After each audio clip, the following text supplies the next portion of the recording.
Hello everyone, welcome to this eighth episode of Chit Chat 8. And what a week it has been. Like I said last time, I had mentioned about if you don't understand what is happening on the lower time frame, it's better to go to the weekly chart. And I'll show you what I had seen and what I had discussed also. I had shown this chart over here, which on a daily was completely sideways, which I had discussed. And when I went to a weekly chart, I had said that there was lower wicks, lower shadows on the weekly candle, which showed there is a lot of buying happening on the dips. Though it was breaking the previous low, it was a bullish action. And then I had also mentioned that who knows, we might have a very big green candle like this. I remember I had definitely mentioned it. And what happened was it was completely. I mean, the bull action took everyone by surprise. On the second day itself, I think on Monday, Monday was I think quiet. On the second day, Tuesday itself, it crossed the previous week's high, and then after that, it was a non-stop journey for a very big rise. So now what? It has reached a level where there might be some profit booking, but that is not sure. On the point and figure chart of on a EOD basis, it has given a very good anchor column now. The next double top buy will be above 16304. That is the follow through. And this count, which is from the budget day, is still open on the EOD basis. That is 17,156. But on a short term chart, which is the intraday chart, there is a huge anchor column which was on the second and fourth of August, for which the count is 16,700, and this is a count which is not yet active because it has not crossed that top. But once it becomes active, the counts will become 16,458 and 16,573. Of course, this will become inactive if we close below 16,200. In fact, right now here the low is 16,229. It did go below that briefly, but then it managed to rise immediately. So all in all, I can say it is a buy on dip as long as it doesn't close below 16,200 on a wide basis. So a similar thing is seen on the OHLC chart. If you see the candlestick chart of on a hourly Nifty futures, there is this gap between 16,162 and 16,188. So about 26 points gap. So that should act as a support in case there is any dip, first of all. And once if as soon as it acts as support, it needs to move up immediately above 16,200, 16,220, if at all there is a dip. So this is a very good stop loss for anyone. In fact, not only intraday, even for positional basis, I think 16,160 is a very good stop loss to go long on dip, because there is no question of any bearishness yet. I have been repeating this for the last so many weeks now. It was just a question of it had gone sideways, and on a positional basis, I mean, below 16,180 there might be a pullback, maybe a retracement. But again, that 15,900, 15,950, which was a very big resistance earlier, should act as a support. So all is well as far as the bulls are concerned. Any dip is a buy. The only concern even now, this bank nifty ratio, for some reason it's still not picking up. I did mention about this support which has held. I had drawn a rectangle last time and it dipped but immediately rose. But this needs to outperform now. I mean, it's high time bank nifty needs to outperform for nifty to rise further. This is a bullish structure, but not yet in momentum. That is the problem. There are two things: bullish. It is bullish, but it is still not in momentum. So which banks can lead Bank Nifty higher? In fact, there are only three or four banks which have good weightage. One is HDFC Bank, one is SBI, one is ICICI Bank, and I think the fourth is Kotak Bank. Only these four banks have a weightage of, if I am not mistaken, more than 50% together combined. So let us see what happens to Bank Nifty next week. On a hourly Bank Nifty futures chart, this is a very good structure, which was, I mean, this will appear like a big anchor column on the PNF chart, but here you can call it a pole and flag. This is a big pole and this is a flag. So any further rise above 36,200 will be a pole and flag breakout. And which banks can lead? One bank which I had talked about last time was HDFC Bank. I had talked about this 1440 call. It was right at the bottom, but it had not broken this support near 22. I had also mentioned that as long as it is above 2022, and I mean, you can buy on dip as long as it does not break 20. So it did dip to 22.5, and then for a confirmation, I had said above 30, and then above 30 it went all the way to more than 70. Now, will HDFC Bank lead? I have only two things which I want to show here. One is, now that 1440 has become too much in the money, so let's talk about at the money call, which is 1500. So this is a OHLC chart of 1500 call. There was a big gap down after the HDFC Bank results. Of course, HDFC Bank futures has filled that gap, which was near 1490, I think. But this call, 1500 call, it has a high near 39, and this gap, which is between 30 and 39. And in fact, it went to the gap exactly, it made a high of 34 and has dipped again. So HDFC Bank needs to maintain the momentum. I had also tweeted that it might lose momentum, and that is what exactly happened. So this call now above 40. In fact, last week it was 1440 call above 30. This time it is 1500 call above 40. So if that crosses 40, then HDFC Bank will be in further momentum. Another thing which I am also looking at is there is one. Now, don't ask me why I'm talking about bearish, but you have to look at all angles. This is the 1500 put. This was a huge anchor column when HDFC Bank gapped down after results. And this low is near 24. You'll see there are many lows, many O's near 24. So right now, in fact, yesterday also it made a low near 24, 24.5 or something. So also watch this, as long as it is above 22, 24, HDFC Bank can give a dip. If this breaks 20 decisively, then that means there is big support coming in on HDFC Bank through put writing. So eventually, if this sustains below 2022, that means HDFC Bank can go higher. So this is how you can look at a stock. I mean, if you are confused, you can look at the call as well as the put, and that gives an idea. Last chart which I wanted to show was, this is the 16,200 call of Nifty. This is another interesting chart where you see here it made a high near 283, which was on 17 June. And again, yesterday it went almost to that, not yesterday, day before yesterday, Thursday. It made a high near 267, 270. So this can act as a resistance. This does not mean it is bearish, because right now, as of now, there is no bullish action in the puts. So this can act as a resistance. Maybe it can go sideways for some time. In any case, we have gone up by almost 500 points in just 3-4 days. So it might take a pause, but like I said, keep looking for supports between 16,160 and 16,200 for any dips to buy. Any bullish action which you see there can be a buy, and only on a close below 16,200 or 16,150 we might go for a pullback, which might be a correction, not at bearish. Nifty will become bearish for the short term only below 15,900 now. So till then, it's all bullish, buy on dip, and let's see where Nifty goes. Who knows? We might go to 17,000 or at least 16,700, which was the first count on the intraday chart. So that's all from my side. Raju, you have any questions, or I'll make you the. Raju has, okay, I forgot to mention, I have Raju Ranjan with me today, and he is going to talk about an interesting pattern which can be used for positional as well as intraday trading. So over to you, Raju. Okay sir, just एक add करना चाहूंगा कि जो bank Nifty में है, सो अगर PSU bank में SBI and Canara bank is out performing, यानी, और जैसे हाँ, आप इनफैक्ट एक चीज मैं भी बताना भूल गया, एक मिनट. पॉइंट एंड फिगर में बैंक निफ्टी का this chart, EOD chart, it has broken out. I had mention this is a 45 degree trend line from the all time high. अभी ब्रेकआउट हुआ है. अभी next double top bye will be about 36,060. So that will be a good follow through. So this 45 degree trend line breakout almost जो ये I think 4-5 month का ये consolidation दिख रहा है. बजट के बाद, फरवरी के बाद फर्स्ट टाइम 45 डिग्री, ये इधर एक फेलियर हुआ था, but now this is, you can say, turtle breakout. So next follow through will be very bullish. बराबर है. करेक्ट. तो फॉलो थ्रू भी होगा और फेलियर ऑफ पुल भी वहां पे, यानी ट्रैप भी दिख रहा है. बेयर ट्रैप भी होगा. करेक्ट. सो काफी any अच्छा. close above 36,100 in bank nifty is extremely bullish. That is the level which you can watch out. Bank में आईसीआईसीआई और HDFC bank both are out performer है, और जो पी में एसबीआई और Canara bank is out performing.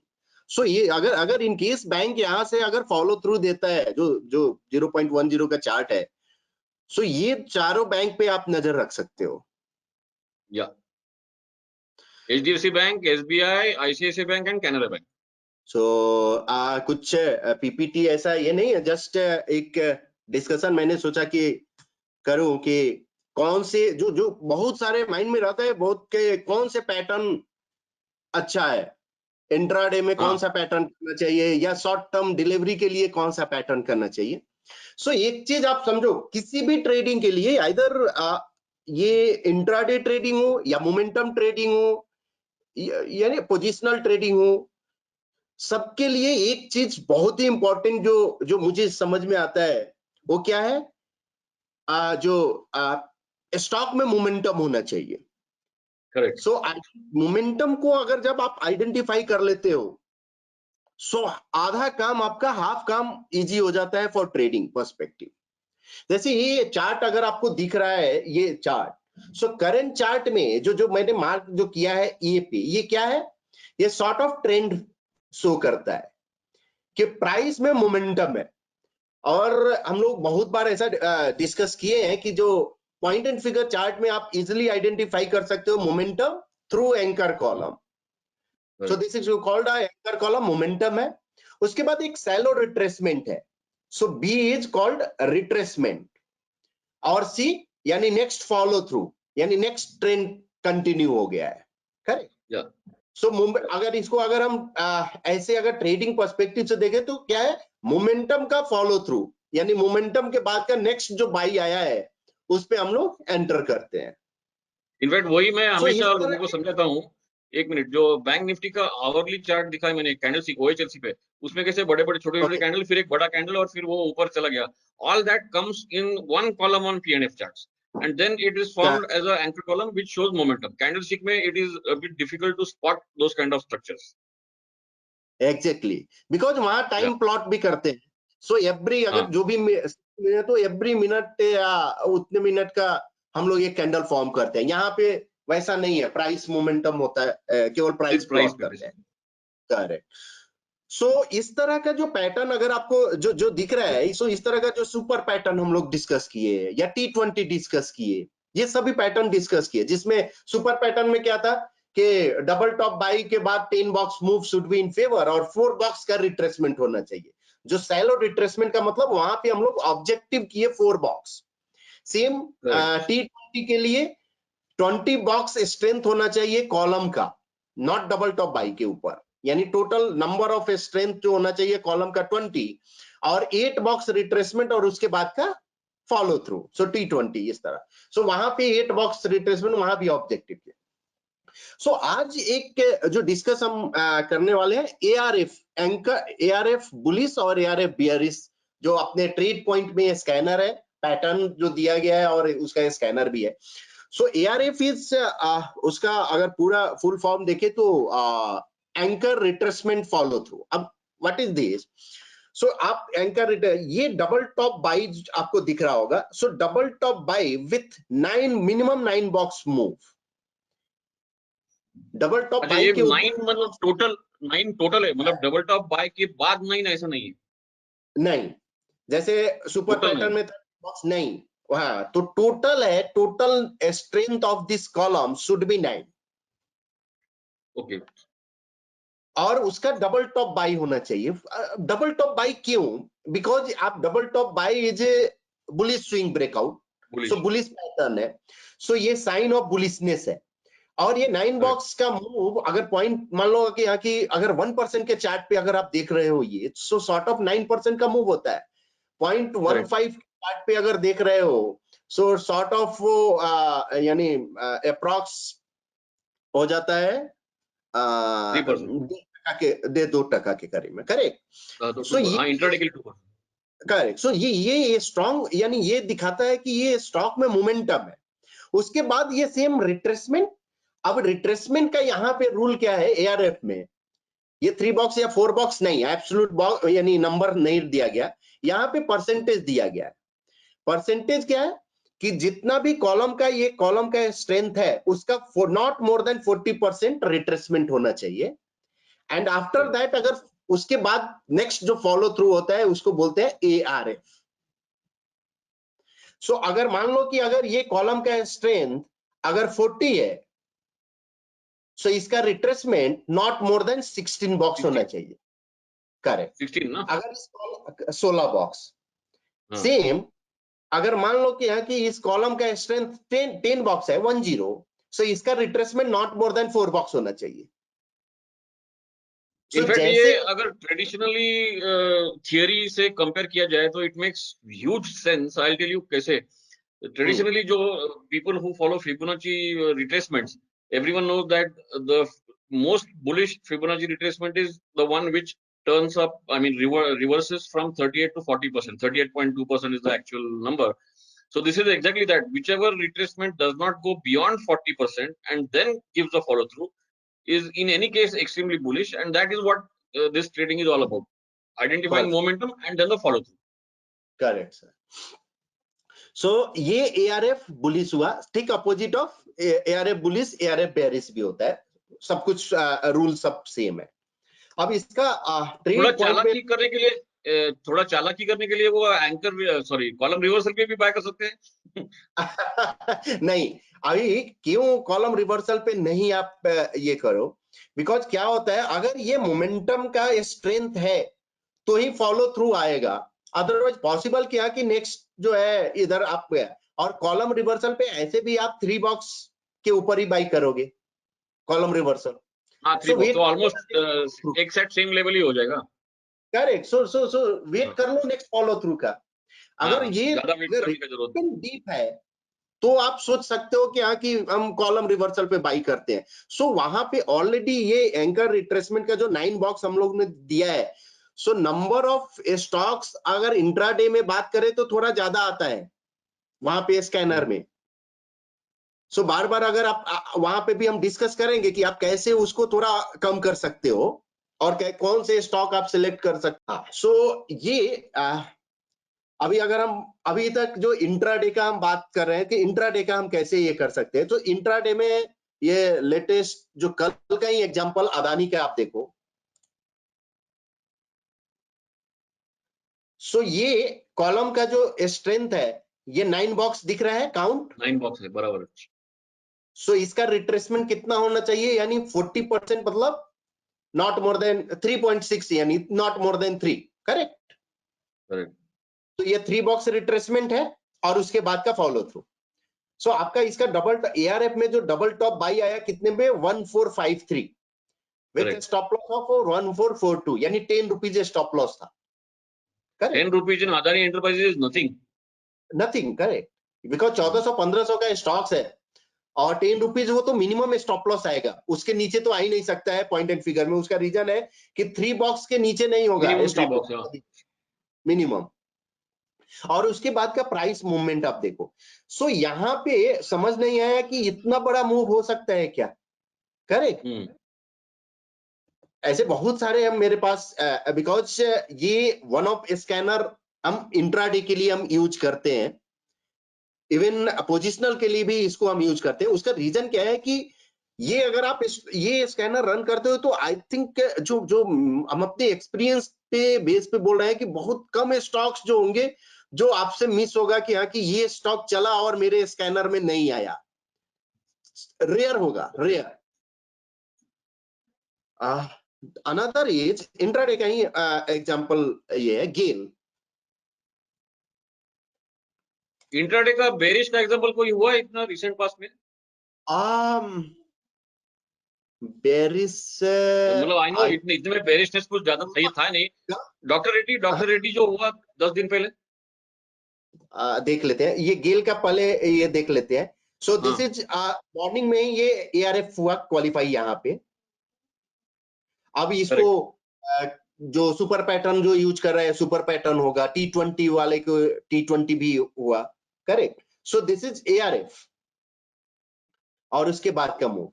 ठीक है, वो डॉक्टर रेड्डी का आप बात कर रहे हैं ना? ऐसे ही गेस कर रहा हूँ, आई एम नॉट श्योर। जो रिजल्ट के बाद उसका फॉल आया बड़ा।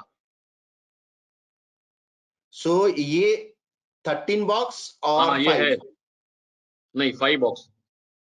करेक्ट, तो ये है ना एआरएफ। है सॉरी यस। ठीक है, सो एआरएफ है। उसके बाद फिर यहाँ पे एआरएफ हुआ, अगेन कंटिन्यूअस एआरएफ। ठीक है, सो यहाँ पे फिर एआरएफ हुआ, नहीं ये एआरएफ नहीं हुआ। सो ये यहीं पे आ गया एआरएफ आपको मॉर्निंग में ही। बराबर। सो बेसिकली क्या है कि यहाँ की अभी तो बुलिश मार्केट है, सो बेयरिश में बहुत कम ये दिखा है, बट डॉक्टर हाँ रेड्डी नहीं, में मैं बेयरिश है। इसलिए बोल रहा हूँ कि ऐसे बुलिश मार्केट में भी एक स्टॉक बड़ा क्रैश हुआ, वो भी स्कैनर में आ सकता था, ऐसा बोल रहा हूँ। करेक्ट। और दूसरा, अब जैसे ग्लेन मार्क, अब ऐसा नहीं है कि यहाँ की सभी स्टॉक जैसे चलते ही है। ग्लेन मार्क का अगर आप देखो, एआरएफ में ये क्वालिफाई हुआ कल यहाँ, ठीक है,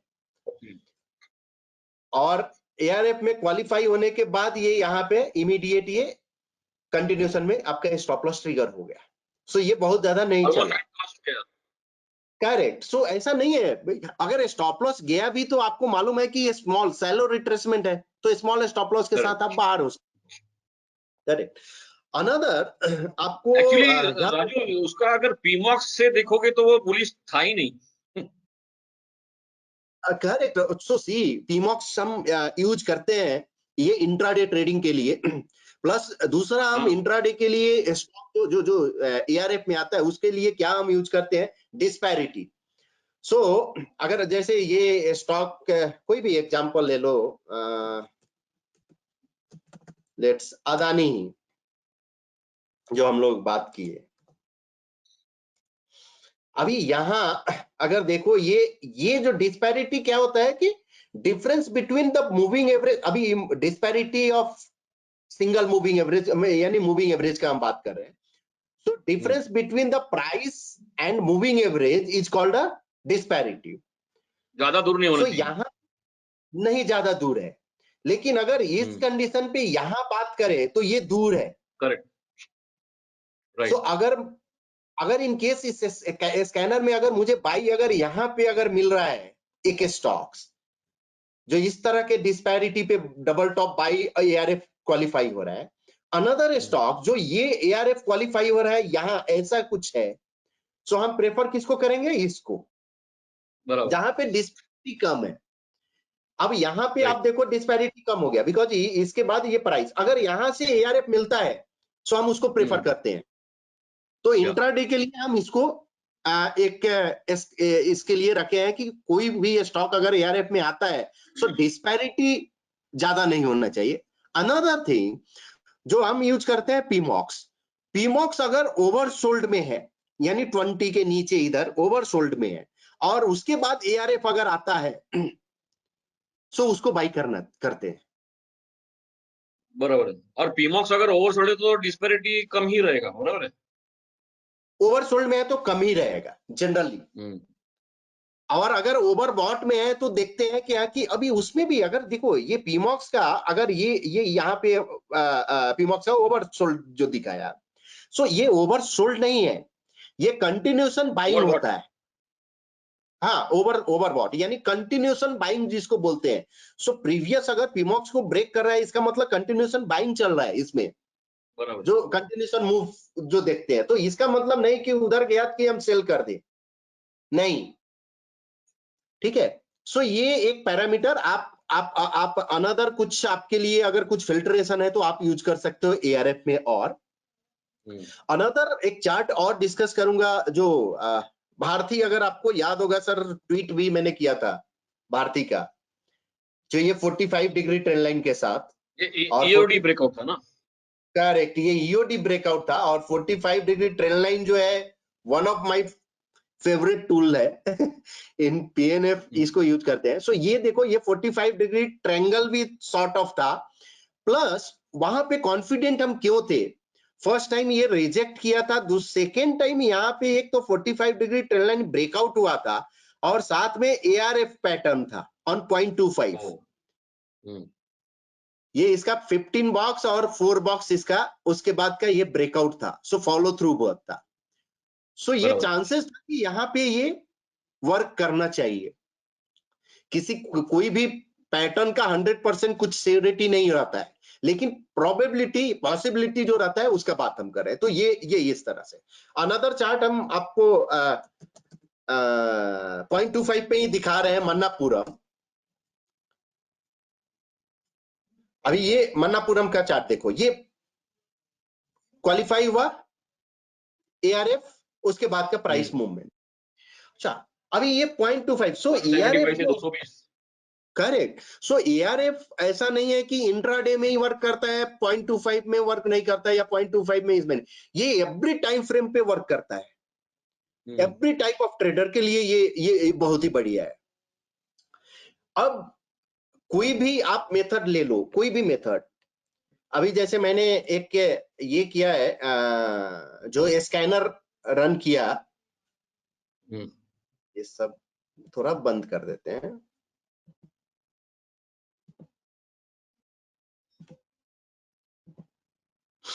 अभी मैंने क्या किया कि एआरएफ बुलिस का स्कैनर रन किया है, all script sir, script group देखिए, ऑल स्क्रिप्ट यानी एनएसए में जितने स्क्रिप्ट है वो सबका, और बॉक्स साइज मैंने सिलेक्ट किया है 1%। वहां पे जब मैंने स्कैन किया तो इतने सारे स्टॉक्स है। अभी इसमें जो ये एक ये था कि यहाँ की कुछ पुराने डाटा भी हैं जो आते हैं। सो यहाँ से जिसको ये इशू है वहां से शॉर्टलिस्ट ऐसे कर सकता है। सो नीचे चले जाएंगे, ये पुराने डेट वाले।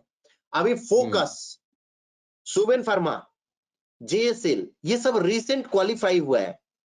अगर हम बात करें सुवेन फार्मा का, क्लिक करते हैं, सो आप देखो ये एआरएफ था, उसके बाद ये करंट जो एआरएफ हुआ है, सो एआरएफ क्वालिफाई हुआ है 565 पे, स्टॉप लॉस है 520, 1% का, और टारगेट जो है 676 का, ये क्लस्टर ऑफ काउंट है, क्लस्टर काउंट है। सो ये एक आप नजर रख सकते हो, जो करंट क्वालिफाई हुआ है 1%, ये मीडियम टर्म के लिए। अनदर जेएसएल, एआरएफ में स्कैन में प्रोबेबल एआरएफ नहीं है ना, होने के बाद ही समझते हैं। प्रोबेबल बना सकते हो आप ARF, probable ARF I think नहीं है, लेकिन आप ये इमीडिएटली ये बन सकता है ना, बनने में प्रॉब्लम नहीं है। नहीं बिल्कुल नहीं, ये सिंपल है। लेकिन let me check, I think probable हम लोग दिए हैं कि नहीं। एएफटी है, एआरएफ नहीं है, वो प्रोबेबल नहीं दिया गया है, लेकिन ये बन सकता है प्रोबेबल एआरएफ, बहुत ही सिंपल है। ठीक है, सो एआरएफ बुलिस ये हो गया। उसके बाद ये जेएसएल, जैसे मैंने डिस्कस किया, ये जेएसएल का चार्ट है, ये करंट क्वालिफाई हुआ है 163 के ऊपर, और इसका स्टॉप लॉस 152, 1% पे।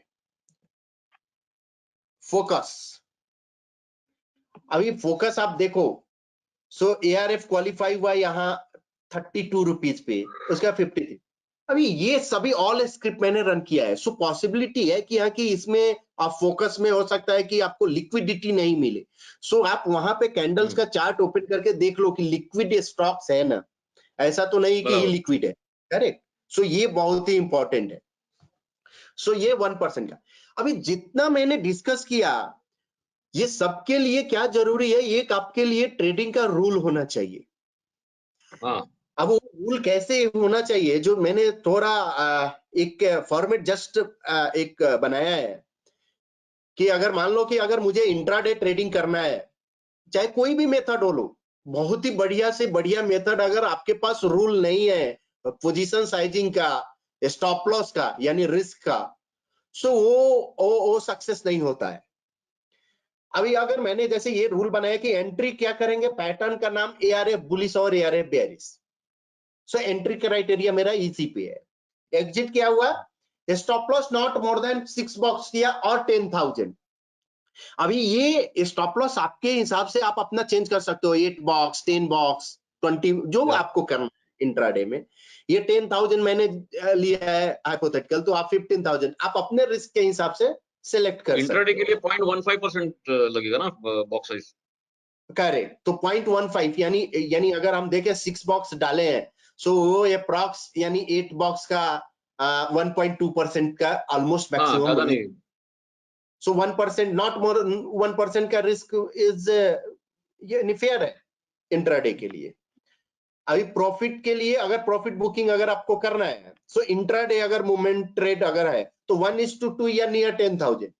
अभी इस तरह का कुछ अगर आपके पास रूल है प्रॉफिट बुकिंग का, स्टॉप लॉस का, आप इसमें देखो एक ऐसा रूल हम डाले हैं कि अगर हम ट्रेड कर रहे हैं मल्टीपल लॉट से, ये एक लॉट का किया, अगर मल्टीपल लॉट से कर रहे हैं सो पार्शियल बुक कर सकते हैं और ट्रेल कर सकते हैं with stop loss. Correct. Another thing इसमें ऐड किया है ब्रेथ। अगर मान लो एक्सट्रीम जोन में है, निफ्टी का ब्रेथ हम बात कर रहे हैं, सो हम वहां पे पोजीशन जो हो रहा है, open position at a time intraday में 2 ही लेंगे, not more than 2, depend on your risk. और उसमें उस कंडीशन में एक मिनट राजू, ब्रेड्स अगर एक्सट्रीम जोन समझो बुलिश है और लेकिन तब हाँ, मेरे को 2-3 बेरिश ट्रेड मिल गए, ओके। सो अगर बेरिस ट्रेड एआरएफ बेरिस में भी अगर मिल रहा है मुझे, तो हम उसको करेंगे कंटिन्यू। उसका हाँ वही। रीजन क्या है? अगर मार्केट अगर कोई बुलिश है किसी दिन, एक चीज समझो सर, मार्केट अगर 100 पॉइंट 150 पॉइंट बुलिश है और कोई स्टॉक जो है वो बेरिस आउट अंडर परफॉर्म कर रहा है, इसका मतलब ये अंडर परफॉर्मर है। So correct. उस दिन वो वर्क ज्यादा करता है। सो उसमें हाँ वही आपको बोल रहा हूँ। प्रॉफिट बुकिंग की जरूरत नहीं है। बराबर। अब प्रॉफिट बुकिंग इसमें मैंने रखा है कि ब्रेथ जो एक्सट्रीम जोन में, उसमें 1:1 में अगर आता है तो प्रॉफिट बुक कर लेंगे, यानी फास्ट प्रॉफिट बुकिंग रखेंगे। कहां पे हाँ हम ट्रेल करना है, कहां पे, ये इधर ट्रेलिंग नहीं करेंगे अगर ब्रेथ एक्सट्रीम जोन में है। सो ये पॉसिबिलिटी है। वेन ब्रेथ न्यूट्रल अगर है तो हम पोजीशन को बढ़ाएंगे, यानी 3 पोजीशन एट ए टाइम रखेंगे। अब हमको इंट्राडे अगर ट्रेडर है, सो कहां पे ब्रेक लेना है, कहीं तो ब्रेक होना चाहिए। ऐसा तो नहीं कि मेरा स्टॉप लॉस पे स्टॉप लॉस जा रहा है उस दिन के लिए और कंटिन्यू ट्रेड करें, नहीं। सो बराबर। मैंने क्या किया कि इफ 3 स्टॉप लॉस कंटिन्यूशन में अगर हिट हो गया मेरा, तो I will stop for the day. इसका मतलब जो 10,000 मैंने स्टॉप लॉस मैक्सिमम किया है, सो 30,000 मेरा स्टॉप लॉस अगर ट्रिगर हो गया, हिट हो गया, लॉस बुक कर लिए, इसका मतलब आज के लिए मेरा क्लोज हो दुकान जाना बंद। चाहिए। करेक्ट, दुकान बंद। सो इस तरह के रूल के साथ अगर आप चलोगे, ट्रेड करोगे, तो फिर उसमें एक और जो हम ऐड करेंगे यहाँ पे, जो मैंने ऐड नहीं किया है और जो डिस्कस है, कि इंट्राडे में कभी भी जल्दबाजी मत करो कि 9:50 में मार्केट ओपन हुआ और पहला पोजीशन मेरा होना चाहिए, नहीं। वेट करो। ऐसा नहीं है, मार्केट 3:30 तक है और मौका देता है बहुत बार। और ऐसा हम कभी पॉसिबल ही नहीं है कि 150 जो भी एफएनओ स्टॉक्स है उसमें से ऐसा दिन गया कि एक भी ट्रेड नहीं मिला, ऐसा बहुत रेयर होगा ना, मेरे ख्याल से होगा ही नहीं। ऐसा मिलता ही है।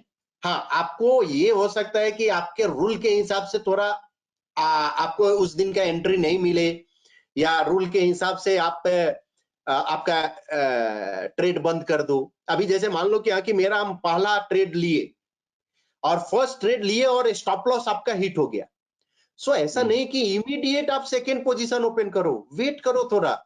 मेरा स्टॉप लॉस ट्रिगर हुआ है, इसका मतलब फर्स्ट ही पोजीशन लिए, मालूम चला एक साथ ही 3 पोजीशन नहीं ले लो, एक लो, वेट करो, उसको थोड़ा इन द मनी आने दो, फिर सेकेंड पोजीशन ऐड करो, फिर थर्ड ऐड करो। ठीक है। सो ये सब ट्रेडिंग टेक्निक है। ये सब टेक्निकल में या किसी चार्टिंग मेथड में आपको नहीं समझ में आएगा, ये ट्रेडिंग टेक्निक बराबर। है। सो ये टाइम टू टाइम डेवलप होगा जब आप ट्रेडिंग करेंगे।